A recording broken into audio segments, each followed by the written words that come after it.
A lot of men today are waking up in a life they don't recognize. They look in the mirror and see a face that's aging not just from time, but from confusion, silent battles, buried dreams, and questions they never got real answers to. And if you ask them what's wrong, they might shrug and say, "I'm fine." But deep down, they're not. They're lost. Not because they're weak, not because they're lazy, but because no one ever handed them a map for the world they were dropped into. For generations, men were taught a very simple model. Be strong, don't cry, work hard, provide. That was it. That was the code. And for a long time, it worked. There was structure, even if it was rigid. There was direction, even if it came with silence. But then the world changed. The rules shifted. Society started redefining gender roles, relationships, work, and worth. But while expectations changed, guidance didn't. Nobody sat most men down and said, "Here's how to navigate this new world." So they were left standing still, unsure of how to move forward. They were told not to be too soft, but not too hard either. They were told to be confident, but not arrogant. They were told to open up, but not too much. And suddenly masculinity wasn't a path. It was a minefield. Every step felt like a risk. Say the wrong thing and you're toxic. Show too much emotion and you're weak. Stay silent and you're cold. Most men didn't stop trying. They just stopped knowing what to try. So they drift. They go through the motions, they numb out, they scroll, they drink, they overwork, they isolate. Not because they don't care, but because they're carrying silent pressure no one sees. Pressure to perform without clarity, to lead without vision, to succeed without knowing what success even means anymore. And that pressure, unspoken and unprocessed, turns into quiet frustration, into loneliness, into feeling like you're constantly behind even when you're doing everything right. We don't talk enough about this kind of lostness. The kind that doesn't scream or collapse, it just weighs. The kind that makes a man lie awake at night wondering if he's the only one, who feels like he's failing at something invisible. And the hardest part is, this lostness often hides behind good behavior. Men still show up, they still go to work, they still smile when they have to, but inside they're asking questions like, what am I doing with my life? And is this all there is? This isn't about blaming anyone. It's not about pointing fingers at culture or family or relationships. It's about recognizing that without clear direction, even the strongest man can start to feel like he's wandering in the dark. And here's the truth most men haven't heard enough. It's not your fault that you feel lost, but it is your responsibility to find your way. And that begins by understanding why you feel this way. It starts with admitting that the old definition of being a man doesn't work anymore, but it also doesn't mean you throw it all away. Strength still matters. Discipline still matters. But so does emotional awareness, so does purpose, so does connection. You can be powerful and present, stoic and soft-spoken, a provider and a poet. It's not either or, it's both and. When you don't know who you are, you let the world define it for you. And the world will always hand you labels based on your job title, your bank account, your relationship status. But those labels aren't your identity. Your identity is built in the quiet moments when you decide to show up even when it's hard. When you stop pretending and start asking the real questions. What do I value? What do I want my life to mean? Who am I becoming? Most men have never been invited to explore those questions. But that's where the compass lives. Not in trying to be what others expect, but in discovering what makes you feel alive, honest, and grounded. It's not found in what you own, but in what you stand for. And the men who find their way aren't the ones who know all the answers. They're the ones who refuse to keep living without asking better questions.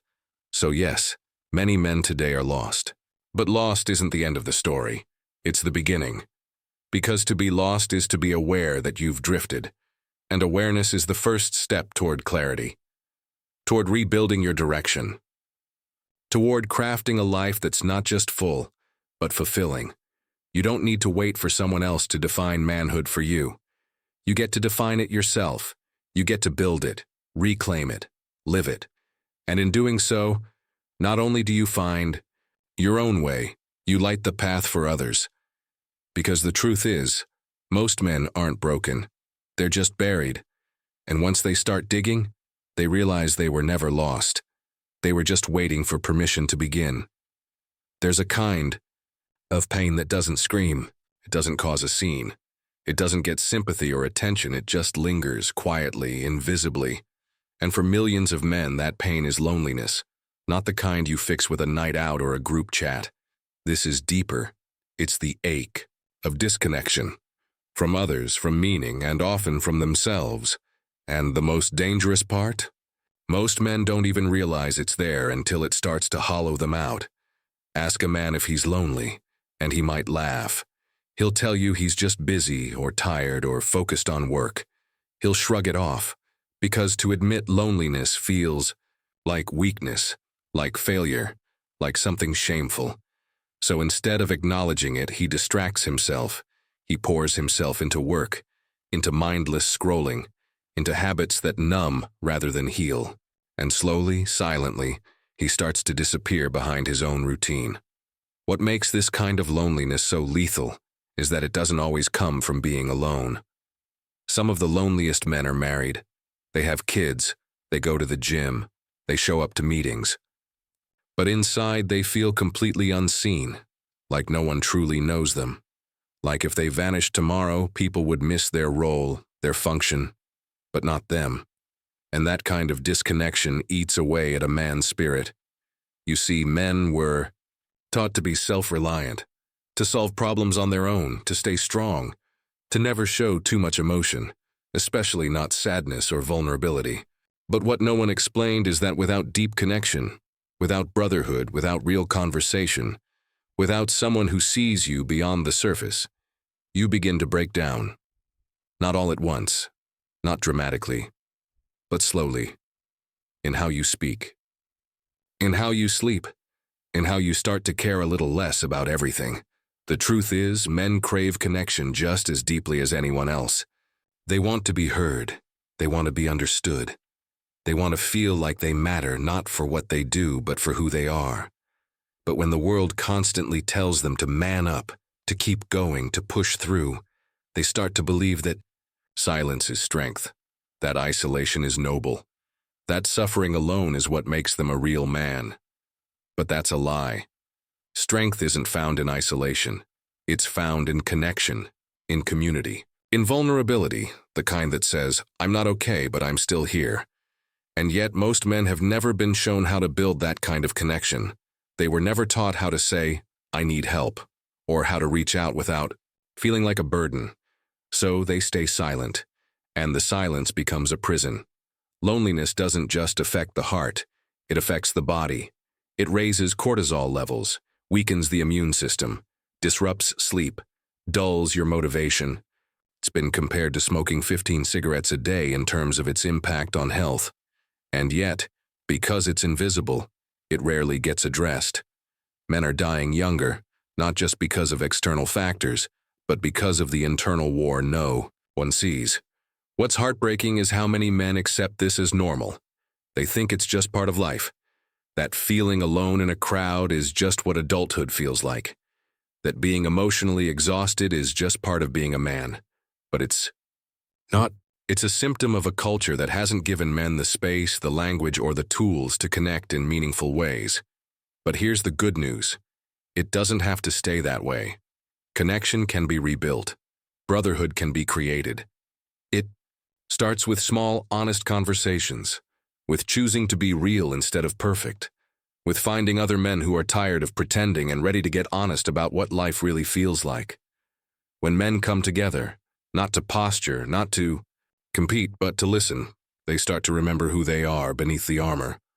They start to realize they're not alone, that their fears, their doubts, their pain, it's not unique, it's shared. And in that shared experience, healing begins. Because nothing heals faster than being seen and still being accepted. So, many men are walking around with everything bottled up, waiting for someone to just ask how they're really doing. And when they finally get that space, when they finally let the words come out, something incredible happens. They breathe deeper, they laugh louder, they stand taller, because they're no longer carrying it all alone. It's time we stop rewarding isolation and start celebrating connection. Not just surface-level banter, but soul-level honesty. The kind of honesty that saves lives. Because when a man feels connected, really connected, he becomes unstoppable. He shows up differently. He leads differently. He lives differently. And if you're one of the many men who feels that quiet ache, who's tired of pretending, know this. You're not weak, you're not broken. You're human, and you don't have to do this alone, because the cure for loneliness isn't to hide it. It's to speak it. For a lot of men, the idea of being broke isn't just about money. Sure, money matters, there's no denying that. It puts food on the table, keeps the lights on, and brings a sense of stability. But what people don't often realize is that being broke can go much deeper than the numbers in your bank account. It's not just a financial issue. It's an emotional one. It's about worth, identity, dignity. And when a man feels broke inside, the outside often follows. There's a quiet shame that comes with struggling financially, especially for men, who were raised to believe their value is tied directly to how much they earn. For generations, the message has been drilled in: real men provide, real men succeed, real men figure it out. So when a man finds himself stuck, living paycheck to paycheck, working a job he hates, or unemployed entirely, he doesn't just feel frustrated. He feels like a failure, like he's let everyone down, including himself. But here's the problem. Most men weren't given the tools to build wealth, not emotionally, not mentally, and certainly not practically. They were thrown into a system that taught them how to follow orders, memorize formulas, and chase job titles, but never how to manage money, how to create value, or how to turn pain into purpose. So when life hits hard, and it always does, they don't just feel broke, they feel powerless. And that powerlessness can lead to a dangerous cycle. Because when you feel like no matter how hard you try, nothing changes, eventually you stop trying. You start accepting less, settling for scraps, playing small. You tell yourself, maybe this is just the way it is, and you begin to shrink in your own life. Dreams get put on hold. Passions get silenced. Hope dims a little more each day. Not because you're lazy, not because you don't care, but because somewhere along the line, you started to believe that maybe you weren't meant for more. Financial struggle isn't just a lack of income. It's a lack of belief, a lack of direction, and most dangerously, a lack of self-worth. Because if deep down, you believe you're not worthy of abundance, of success, of peace, you'll sabotage every opportunity that comes your way, not consciously, but quietly, subtly. You'll procrastinate, you'll avoid. You'll spend money you don't have to feel something for a moment, then spiral into guilt for doing it. And the world doesn't help. Social media bombards men with images of success that feel unreachable. Luxury cars, six-figure months, perfect lives. But behind those filters, most of it is illusion. What's real is the man who wakes up at 5 a.m. to grind for a better future. The one who's tired, but still trying. The one who doesn't have it all figured out, but hasn't given up. That man deserves more credit than he gets. Because building a life when you've had no blueprint is one of the hardest things anyone can do. But here's the truth. Most men haven't heard enough. Your worth is not your wallet. Your value is not tied to your title. You are not the amount of debt you carry, the job you work, or the balance in your account. You are the one who shows up anyway, the one who keeps going when quitting would be easier. And the moment you start shifting your identity from survival to strategy, everything begins to change. Money follows mindset. It starts with how you speak to yourself, how you carry yourself, how you treat your time. You don't need to wait until you're rich to act like a man with value. Start today. Show up with excellence in what you do. Invest in learning. Cut out the noise that's keeping you broke, not just financially but mentally. That means the toxic habits, the energy draining. People, the excuses dressed as logic. They've had enough of your time. Now it's your turn. Men who rebuild their financial lives don't do it by magic. They do it by deciding they're done being controlled by fear, by debt, by scarcity. They stop outsourcing their future to luck or fate. They take ownership. They ask hard questions. They find mentors, read books, launch projects, fail, and try again. They don't chase money, they chase mastery. And as they grow, the money follows. It's not about becoming a millionaire overnight. It's about reclaiming the belief that you are capable, that you are resourceful, that you can build, create, and rise. And once that belief takes root, the fear begins to fade. You stop flinching when bills come in. You stop comparing your journey to someone else's highlight reel.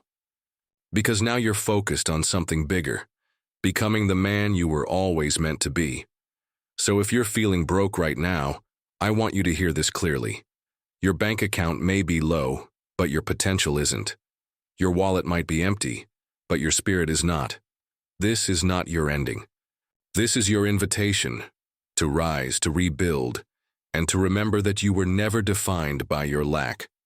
You were defined by your decision to change.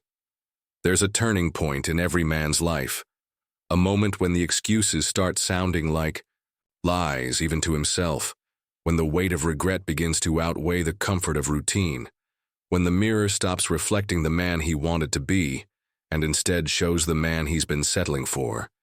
And in that moment, he has a choice. Continue, drifting, blaming, and hoping something changes, or take ownership. Real, brutal, uncomfortable ownership. It's not easy. In fact, it's the hardest thing a man can do, because it means facing the truth without flinching. It means looking at the parts of his life that hurt and admitting, I built this. Maybe not on purpose, maybe not with bad intentions, but through every decision avoided, every challenge ducked, every emotion buried. This is the life that's been created, and the only way out is through. Most men aren't lost because they're incapable. They're lost because they've never been shown how to navigate life from the inside out. They were taught to conquer the world before they ever learned how to lead themselves. So they chase money without a mission, chase women without self-respect, chase validation without a foundation. And eventually, it all falls apart. Not because they weren't good enough, but because they built without a blueprint. That's where ownership comes in.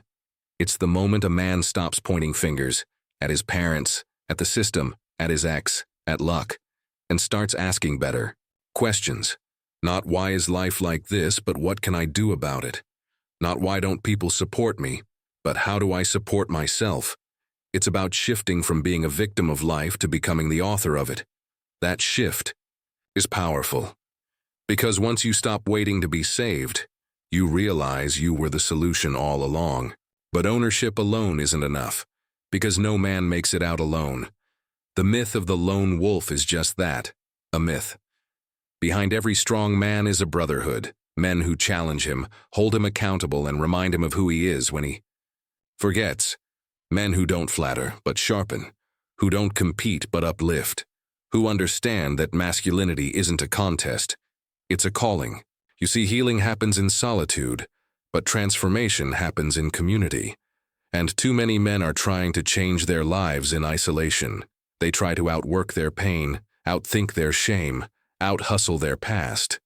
But without someone to reflect back their blind spots, they keep circling the same mountain. They need brothers, not followers, not fans, not fixers. Brothers.